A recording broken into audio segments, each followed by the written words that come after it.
ಶ್ರೀಗುರುಭ್ಯೋ ನಮಃ. ವಂದೇ ವಂದ್ಯಂ ಸದಾನಂದಂ ವಾಸುದೇವಂ ನಿರಂಜನಂ ಇಂದಿರಾಪತಿಮಾಧ್ಯಾದಿವರದೇಶವರಪ್ರದಂ. ದ್ವಾದಶ ಸ್ತೋತ್ರ, ಚತುರ್ಥ ಸ್ತೋತ್ರದಲ್ಲಿ 5ನೇ ಶ್ಲೋಕ.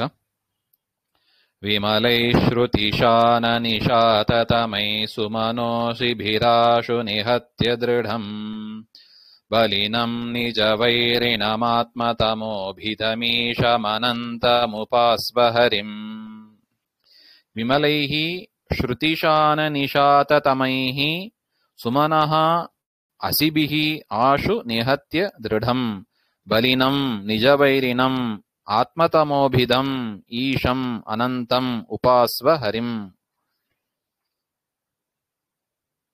ಆತ್ಮತಮೋಭಿತ್ ತಮ್ ಅಂತ ಪದಚ್ಛೇದ ಮಾಡ್ತಾರೆ. ಆತ್ಮತಮೋಭಿಧಂ ಅಂತ ಇದೆ. ಆತ್ಮಪದೋಭಿತ್ ತಮ್ ಆತ್ಮತಮೋಭಿಧಂ ಒಂದೇ ಪದ ಅದು. ವಿಗ್ರಹವಾಕ್ಯ ಹಂಗಿದೆ. ಅಸ್ತು ಅಸ್ತು ಭಗವತ್ ಸ್ವರೂಪಂ ಏತಾದೃಶಂ ಮಯಾ ಕಿಂ ಕಾರ್ಯಂ ಇತಿ ಅಧಿಕಾರಿಣಃ ಜಿಜ್ಞಾಸಾಯಾಮಾಹ. ಹಿಂದಿನ ಶ್ಲೋಕದಲ್ಲಿ ಆಚಾರ್ಯರು ಹೇಳಿದರು, ತರುಣಾರ್ಕ ಬಾಲ ಅಂದ್ರೆ ಉದಯಿಸುವ ಸೂರ್ಯನಂತೆ ಪರಮಾತ್ಮ ಪ್ರಕಾಶಮಾನವಾಗಿ ಅನಂತ ಗುಣಪೂರ್ಣನಾಗಿ ಜನ್ಮಾದಿ ದೋಷರಹಿತನಾಗಿ ಇದ್ದಾನೆ ಅಂತೆಲ್ಲ ಹೇಳಿದ್ರು. ಸರ್ವೋತ್ಕೃಷ್ಟನಾಗಿ ಇದ್ದಾನೆ ಪರಮಂ ಹಾಗೆಂತೆಲ್ಲ ಹೇಳಿದ್ರು. ಸರಿ ಆಯ್ತು, ಪರಮಾತ್ಮ ಹಾಗಿದ್ದಾನೆ, ನಾ ಏನ್ ಮಾಡ್ಬೇಕು ಅದಕ್ಕೆ ಅಂತ ನಮಗೆ ಒಂದು ಪ್ರಶ್ನೆ ಬರ್ತದೆ. ಆಯ್ತು, ದೇವರ ಸ್ವರೂಪ ಹೀಗಿದೆ, ದೇವರು ಗುಣಪೂರ್ಣನಾಗಿ ಇದ್ದಾನೆ, ದೋಷ ದೂರನಾಗಿದ್ದಾನೆ, ಇದನ್ನಿಟ್ಕೊಂಡು ನಾವೇನ್ ಮಾಡೋದು ಹಾಗೆ ಅಂತ. ಮಯಾ ಕಿಂ ಕಾರ್ಯಂ ಹಾಗೆಂದ್ರೆ ಅಧಿಕಾರಿಣಃ ಜಿಜ್ಞಾಸಾಯಾಮಾಹ. ಅಧಿಕಾರಿಯಾದವ ಏನ್ ಮಾಡಬೇಕು ಅಂದ್ರೆ ಸಜ್ಜನರಾದವರು ಏನ್ ಮಾಡಬೇಕು? ಜಿಜ್ಞಾಸೆಯನ್ನು ಮಾಡಬೇಕು. ಜಿಜ್ಞಾಸ ಅಂದ್ರೆ ಏನರ್ಥ? ಜ್ಞಾತುಂ ಇಚ್ಛಾ ಜಿಜ್ಞಾಸ ಅಂದ್ರೆ ದೇವರನ್ನ ತಿಳಿಬೇಕು ಅಂತ ಅರ್ಥ. ದೇವರನ್ನ ತಿಳಿಬೇಕು ಅಂದ್ರೆ ಹೇಗೆ ತಿಳಿಬೇಕು? ದೇವರನ್ನ ತಿಳಿಬೇಕು ಅಂದ್ರೆ ಶಾಸ್ತ್ರಗಳ ಮುಖನ ತಿಳಿಯಬೇಕು. ಶ್ರವಣ ಮನನ ಧ್ಯಾನ ಮಾಡಿ ನಾವು ದೇವರನ್ನ ಅಪರೋಕ್ಷ ಕಾಣಬೇಕು ಅಂತ ಅರ್ಥ. ಜಿಜ್ಞಾಸ ಅಂದ್ರೆ ಅದೇ ಅರ್ಥ. ಶ್ರವಣ, ಗುರುಗಳ ಹತ್ರ ಹೋಗಿ ಶ್ರವಣ ಮಾಡಬೇಕು. ಗುರುಗಳು ಪಾಠ ಹೇಳಿದ ಮೇಲೆ ಗುರುಗಳು ಏನ್ ಪಾಠ ಹೇಳಿದ್ರೋ ಅದೇ ಯಾಕೆ ಸರಿ, ಬೇರೆ ರೀತಿ ಯಾಕೆ ಬರೋದಿಲ್ಲ ಹಾಗೆ ಅಂತ ನಿರಂತರ ಚಿಂತನೆ ಮಾಡಬೇಕು. ಇದು ಮನನ ಅಂದ್ರೆ. ಗುರುಗಳ ಹತ್ರ ಪಾಠ ಕೇಳಿ ಹಾಗೆ ಬಿಟ್ಟು ಬಿಡಬಾರ್ದು. ನೋಡಿ, ಗೋಕರ್ಣ ಭಾಗವತ ಉಪದೇಶ ಮಾಡಿದ್ರು. ಅದಾದ ಮೇಲೆ ದುಂದುಕಾರಿ ನಮಗ್ ಗೊತ್ತು, ಆ ಒಂದು ಬಿದಿರಿನ ಒಳಗೆ ಸೇರ್ಕೊಂಡಿದ್ದ ದುಂದುಕಾರಿ ಪಿಶಾಚಿ ರೂಪದಲ್ಲಿ, ವಾಯು ಶರೀರ ಒಂದು ಸೇರಿದ. ಭಾಗವತ ಆದ ಮೇಲೆ ಎಲ್ಲರಿಗೂ ಕೂಡ ಮೋಕ್ಷ, ಆ ದುಂದುಕಾರಿಗೆ ಮೋಕ್ಷ ಕೊಟ್ರು.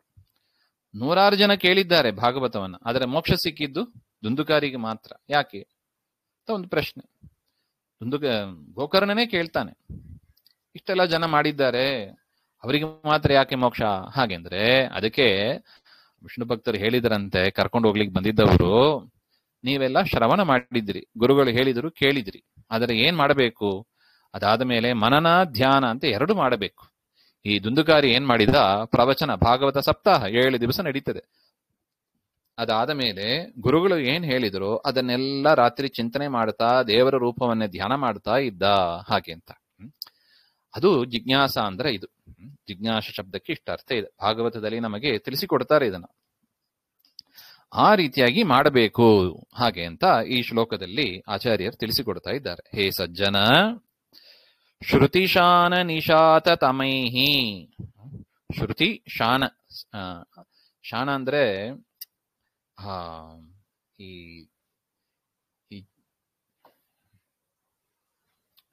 ಶಾನ ಹಿಡಿದುಕೊಡೋದು ಅಂತ ಹೇಳ್ತಾರೆ. ತೀಕ್ಷ್ಣ ಮಾಡ್ತಾರೆ. ಒಂದು ಕತ್ತಿ ಇದೆ, ಅದು ಸರಿಯಾಗಿ ಇಡ್ತಾ ಇಲ್ಲ ಅಂತ ಇಟ್ಟುಕೊಳ್ಳಿ, ಸರಿಯಾಗಿ ಹೆಚ್ತಾ ಇಲ್ಲ, ಶಾರ್ಪ್ ಇಲ್ಲ ಅಂದ್ರೆ ಏನ್ ಮಾಡ್ಬೇಕು? ಅದೇನೋ ಒಂದು ಚಕ್ರ ತರ ಹಿಂಗೆ ತಿರುಗಿಸ್ತಾ ಇರ್ತಾರೆ. ಶಾನೆ ಕಲ್ಲು ಅಂತಾನೆ ಹೆಸರಿತ್ತು. ಆ ಶಾನೆ ಕಲ್ಲಲ್ಲಿ ಹಾಕಿ ತಿಕ್ಕಿದ್ರೆ ಆ ಕತ್ತಿಯೆಲ್ಲ ಶಾರ್ಪ್ ಆಗ್ತದೆ. ಆ ರೀತಿಯಾಗಿ ವೇದ ಎನ್ನುವ ಕಲ್ಲಿನಲ್ಲಿ ಹಾಕಿ ತಿಕ್ಕಬೇಕಂತ.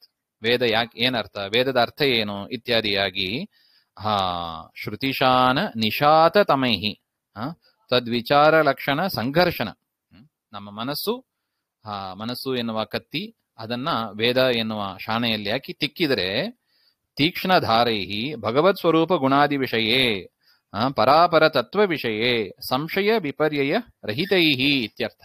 ಈ ರೀತಿಯಾಗಿ ವೇದಗಳನ್ನು ವಿಚಾರ ಮಾಡ್ತಾ ಮಾಡ್ತಾ ಏನಾಗ್ತದೆ, ಪರಾಪರ ತತ್ವ ನಮಗೆ ಗೊತ್ತಾಗ್ತದೆ. ಯಾವುದು ಶ್ರೇಷ್ಠ ತತ್ವ, ಪರ ಯಾವುದು ಶ್ರೇಷ್ಠದ್ದು, ಯಾವುದು ಕೆಳಗಿನ ಮಟ್ಟದ್ದು, ಹೈರಾರ್ಕಿ ಅಂತ ಹೇಳ್ತಾರೆ ನೋಡಿ, ಗ್ರೇಡೇಷನ್, ಯಾವುದು ದೊಡ್ಡದು ಯಾವುದು ಸಣ್ಣದು, ಇದೆಲ್ಲ ನಮಗೆ ಸ್ಪಷ್ಟ ಆಗ್ತದೆ. ಹರಿಯೇ ಸರ್ವೋತ್ತಮ ಯಾಕೆ ಇತ್ಯಾದಿ ನಮಗೆ ಸ್ಪಷ್ಟ ಆಗ್ತದೆ. ಅದರಿಂದ ನಮಗೇನಿರೋದಿಲ್ಲ, ಆ ತರ ವಿಚಾರ ಮಾಡಿದ ಮೇಲೆ ಸಂಶಯ ವಿಪರ್ಯಯ ಇರೋದಿಲ್ಲ ಅಂತ ಎರಡು ಪದ ಹಾಕಿದ್ದಾರೆ. ಸಂಶಯ ಅಂದ್ರೆ ಏನು ಅಂದ್ರೆ ಇದೋ ಅದೋ ಅಂತ ಸಂಶಯ ಇರೋದು, ಡೌಟ್. ಸಂಶಯ ಅಂದ್ರೆ ಡೌಟ್. ವಿಪರ್ಯಯ ಅಂದ್ರೆ ತಪ್ಪಾಗಿ ತಿಳಿಯೋದು. ವಾಸ್ತವಿಕವಾಗಿ ಇರೋದು ಒಂದು, ನಾವು ಅದನ್ನ ವಿಪರೀತವಾಗಿ ತಿಳಿಯೋದು ಅಂತ, ಅದನ್ನ ವಿಪರ್ಯಯ ಅಂತ ಕರೀತಾರೆ. ಈ ರೀತಿಯಾಗಿ ಇರಬಾರ್ದು. ದೇವರ ವಿಷಯದಲ್ಲಿ ಸಂಶಯನೂ ಇರಬಾರ್ದು, ವಿಪರ್ಯಯನೂ ಇರಬಾರ್ದು. ಸಂಶಯ ವಿಪರ್ಯಯ ರಹಿತೈಹಿ. ಅದು ಹೇಗೆ ಸಾಧ್ಯ? ಶ್ರುತಿಶಾನ ನಿಶಾತ ತಮೈಹಿ, ಅದರಿಂದಲೇ ಸಾಧ್ಯ ಅಂತ. ಸುಮನಃ ಅಸಿಭಿಹಿ ಶೋಭನ ಮನಾಂಸಿಯೇವ ಅಸಯ, ಕತ್ತಿ, ಅದೇ ಖಡ್ಗಾಹ ತೈಹಿ ಭಗವದ್ ಅನಂತ ಗುಣಕರ್ಮಾದಿ ವಿಷಯಕ ಮನೋವೃತ್ತಿ ರೂಪ ಪರೋಕ್ಷ ಜ್ಞಾನ ಸಂತತಿಭಿಹಿ ಇತ್ಯರ್ಥ ಅಂತ ಬರೀತಾರೆ. ಈ ರೀತಿಯಾಗಿ ಗುರುಗಳ ಹತ್ರ ಹೋಗಿ ಶ್ರವಣ ಮನನ ಮಾಡಿ ಮಾಡಿ ಏನ್ ಮಾಡಬೇಕು? ಪರಮಾತ್ಮ ಗುಣಪೂರ್ಣನಾಗಿದ್ದಾನೆ, ದೋಷ ದೂರನಾಗಿದ್ದಾನೆ ಅಂತ ಮನಸ್ಸಿನಲ್ಲಿ ಆ ಒಂದು ಪರೋಕ್ಷ ಜ್ಞಾನ ಕೇಳಿ ಕೇಳಿ ಆ ಜ್ಞಾನವನ್ನ ಬೆಳೆಸ್ಕೊಂಡು ಒಂದು ಕತ್ತಿಯನ್ನ ನಿರ್ಮಾಣ ಮಾಡಬೇಕು. ಆ ಮನಸ್ಸೇ ಕತ್ತಿ. ಆ ಮನಸ್ಸೆಂಬ ಕತ್ತಿಯಿಂದ ಆ ಕತ್ತಿ ಹೇಗೆ ಬೆಳೀತದೆ, ಹೇಗೆ ತೀಕ್ಷ್ಣವಾಗ್ತದೆ, ವೇದಗಳಲ್ಲಿ ಹಾಕಿ ಉಜ್ಜಬೇಕು. ಆ ಕತ್ತಿಯನ್ನ, ಮನಸ್ಸನ್ನ ಉಜ್ಜಬೇಕು. ಅಂದ್ರೆ ಏನರ್ಥ? ಮನಸ್ಸಿನಲ್ಲಿ ಶಾಸ್ತ್ರಗಳ ಮಥನ ಮಾಡಬೇಕು. ಸಮುದ್ರ ಮಥನ ಮಾಡ್ತೀವಿ ನೋಡಿ, ದೇವತೆಗಳು ಒಂದು ಪಕ್ಕ, ದೈತ್ಯರು ಒಂದು ಪಕ್ಕ ಅಂತ. ಅದೇ ತರ ಮನಸ್ಸಿನಲ್ಲೂ ಧರ್ಮ ಒಂದು ಪಕ್ಕ, ಅಧರ್ಮ ಒಂದು ಪಕ್ಕ, ನ್ಯಾಯ ಒಂದು ಪಕ್ಕ, ಅನ್ಯಾಯ ಒಂದು ಪಕ್ಕ, ಪೂರ್ವ ಪಕ್ಷ ಒಂದು ಪಕ್ಕ, ಸಿದ್ಧಾಂತ ಒಂದು ಪಕ್ಕ. ಈ ತರ ಮನಸ್ಸಿನಲ್ಲಿ ಮಥನ ಮಾಡಿ ಆಗ ಏನಾಗ್ತದೆ? ತತ್ವಜ್ಞಾನ ಬೆಳೀತದೆ. ಪರಮಾತ್ಮ ಗುಣಪೂರ್ಣನಾಗಿದ್ದಾನೆ, ಅದನ್ನೇ ಹೇಳ್ತಾ ಇದ್ದಾರೆ ನೋಡಿ. ಭಗವದ್ ಅನಂತ ಗುಣ ಕರ್ಮಾದಿ ವಿಷಯಕ ಮನೋವೃತ್ತಿ ರೂಪ. ಪರಮಾತ್ಮನ ವ್ಯಾಪಾರಗಳೆಲ್ಲ ನಮಗೆ ಅರ್ಥ ಆಗ್ತದೆ. ನಾನು ಅಂದದೆಲ್ಲ ಒಟ್ಟೋಗ್ತದೆ, ಅದು ಅಹಂಕಾರ ಇರೋದಿಲ್ಲ. ಅಂತಹ ಒಂದು ಕತ್ತಿಯನ್ನ, ಖಡ್ಗವನ್ನ ನಿರ್ಮಾಣ ಮಾಡಿ ದೃಢಂ ಅಸ್ತ್ರೈಹಿ ಚೇತುಂ ಅಶಕ್ಯಂ. ನಮ್ಮಲ್ಲಿ ಬಲಿಷ್ಠವಾದ ಒಂದು ಶತ್ರು ಕೂತಿದ್ದಾನೆ ನಮ್ಮ ಮನಸ್ಸಿನಲ್ಲಿ. ಅದು ಯಾವಾಗಿಂದ ಇದ್ದಾನೆ? ಅನಾದಿ ಕಾಲದಿಂದ ಇದ್ದಾನೆ. ಯಾರದು? ಕಾಮಕ್ರೋಧಾದಿ ಲಕ್ಷಣಂ ಸಹಜ ಶತ್ರುಂ ಅಂತ ಬರೀತಾರೆ ನೋಡಿ. ನಿಜಶ್ಚ ಸೌ ವೈರಿ ನಿಜ ವೈರಿ. ನಿಜವಾಗ್ಲೂ ವೈರಿ ಅಂದ್ರೆ ಅವನೇ. ನಾವು ಯಾರೋ ರೋಡಲ್ಲಿ ಅವರು ಇವರು ಪಕ್ಕದ ಮನೆಯಲ್ಲಿ ವೈರ ಮಾಡ್ಕೊಂಡಿದ್ದೀವಿ, ಅಥವಾ ಮನೆಯಲ್ಲೇ, ಈಗೆಲ್ಲ ಮನೆಯಲ್ಲೇ ವೈರ, ಪಕ್ಕದ ಮನೆಯಷ್ಟು ಇಲ್ಲ, ಮನೆಯಲ್ಲೇ ವೈರಿಗಳು ಇರ್ತಾರೆ ಅಂತ. ಅದು ಯಾರು ವೈರಿಗಳಲ್ಲ ನಿಜವಾಗ್ಲು, ಎಲ್ಲರೂ ಭಗವಂತನ ಸನ್ನಿಧಾನವೇ ಅಷ್ಟೇ. ನಿಜವಾದ ವೈರಿ ಅಂದ್ರೆ ಯಾರು ನೋಡಿ, ಸ್ವಾಮಿಗಳು ಬರೀತಾರೆ, ವಿಶ್ವಪತಿ ತೀರ್ಥರು. ಕಾಮಕ್ರೋಧಾದಿಗಳು, ಕಾಮಕ್ರೋಧಾದಿ ಲಕ್ಷಣಂ ಸಹಜ ಶತ್ರುಂ. ಯಾವಾಗ ಸೇರ್ಕೊಂಡ ಈ ಶತ್ರು ಹಾಗೆಂದ್ರೆ ಅವನು ಸುಸ್ಥಿರಂ, ಅಂದ್ರೆ ಅನಾದಿ ಕಾಲದಿಂದ ನಮ್ ಜೊತೆಗೇನೆ ಇದ್ದಾನೆ. ಕಾಮ ಕ್ರೋಧ ಹರಿಷಡ್ವರ್ಗ ಅಂತ ಹೇಳ್ತಾರ ನೋಡಿ. ಕಾಮ ಕ್ರೋಧ ಲೋಭ ಮೋಹ ಮದ ಮತ್ಸರ ಹಾಗೆ ಅಂತ ಸುಸ್ಥಿರಂ, ಸ್ಥಿರವಾಗಿ ಟೆಂಟ್ ಮಾಡ್ಕೊಂಡು ಕೂತಿದ್ದಾನೆ ಅವನು. ಅದರಿಂದಲೇ ಬಲಿನಂ ಅಂತ ಹೇಳ್ತಾರೆ. ಭಾರಿ ಬಲವತ್ತಾದವ. ಈ ಸಣ್ಣ ಪುಟ್ಟ ಕತ್ತಿಯಿಂದ ಅದು ಹೋಗೋದೇ ಇಲ್ಲ, ಅದು ಕತ್ತಿನೇ ಮುರಿದೋಗ್ತದೆ. ಅದರಿಂದ ದೃಢವಾದ ಪ್ರಯತ್ನ ಬೇಕು. ಮನಸ್ಸಿನಲ್ಲಿ ದೃಢವಾದ ಪ್ರಯತ್ನ, ದೃಢವಾದ ಜ್ಞಾನ ಬೇಕು. ಅದಕ್ಕೆ ಬರೋದಕ್ಕೆ ಉಪಾಯ ಹೇಳಿದ್ರು. ಮಥನ ಮಾಡಬೇಕು, ಶಾಸ್ತ್ರವನ್ನ ಶ್ರವಣ ಮನನ ಮಾಡ್ತಾನೇ ಇರ್ಬೇಕು. ಮಾಡ್ತಾ ಮಾಡ್ತಾ ಮಾಡ್ತಾ ಆ ಖಡ್ಗ ತೀಕ್ಷ್ಣವಾಗ್ತದೆ, ಆಗ ಕಾಮಕ್ರೋಧಾದಿಗಳು ಹೋಗ್ತದೆ ಅಂತ. ಅದು ಸಹಜ ಶತ್ರು. ಅದು ಅಂತಹ ಶತ್ರುವನ್ನ ದೃಢಂ ಆಶು ನಿಹತ್ಯ, ಆ ಶತ್ರುವನ್ನ ಸಂಹಾರ ಮಾಡಿ, ಕಾಮಕ್ರೋಧಾದಿಗಳನ್ನ ಸಂಹಾರ ಮಾಡಿ, ಆತ್ಮತಮೋಭಿತ್ ಆತ್ಮನಿ ಹೃದಯೇ ತಮಃ ಅಜ್ಞಾನಾಖ್ಯಂ ಅಂಧಕಾರಂ ಭಿನತ್ತಿ ವಿದಾರಯತಿ. ನಮ್ಮ ಮನಸ್ಸಿನಲ್ಲಿ ಇರತಕ್ಕ ಅಜ್ಞಾನ ಎನ್ನತಕ್ಕ ಕತ್ತಲೆಯನ್ನ ನಾಶ ಮಾಡಿ, ಅಥವಾ ಜೀವ ಸ್ವರೂಪ ಆವರಕವಾಗಿರತಕ್ಕ ಭಾವರೂಪ ಅಜ್ಞಾನ ಅದನ್ನು ಕೂಡ ನಾಶ ಮಾಡಿ, ಈಶಂ ಸಮರ್ಥಂ ನಿಯಂತಾರಂ ಇತಿವಾ ಅನಂತಂ ನಾಶರಹಿತಂ, ನಾಶರಹಿತನಾದ ಹರಿಂ ಉಪಾಸ್ವ, ನಾಶರಹಿತನಾದ ಪರಮಾತ್ಮನನ್ನ ನೀನು ಉಪಾಸನೆ ಮಾಡು, ಧ್ಯಾನ ಮಾಡು ಅಂತ ಹೇಳ್ತಾರೆ. ಅದರಿಂದ ಸರ್ವದಾ ಸ್ಮರ ಶಿಷ್ಯವರ್ಗಂ ಮನುಷಾಸ್ತಿ ಮಧ್ಯಮ ಪುರುಷ ಪ್ರಯೋಗೇನ. ಉಪಾಸ್ವ ಅಂತ ಮಧ್ಯಮ ಪುರುಷದಲ್ಲಿ ಇದೆ. ಏ ಶಿಷ್ಯ, ನೀನು ಉಪಾಸನೆ ಮಾಡು ಅಂತ ಎದುರುಗಡೆ ಕೂತ ಶಿಷ್ಯರನ್ನು ಕುರಿತು ಶ್ರೀಮದಾಚಾರ್ಯರು ಹೇಳುವ ಸಂದೇಶ ಇದು. ಅದರಿಂದ ಅವರನ್ನ ಉಪಲಕ್ಷಣೆ ಇಟ್ಟುಕೊಂಡು ಎಲ್ಲರಿಗೂ ಹೇಳಿದ ಉಪದೇಶ ಇದು.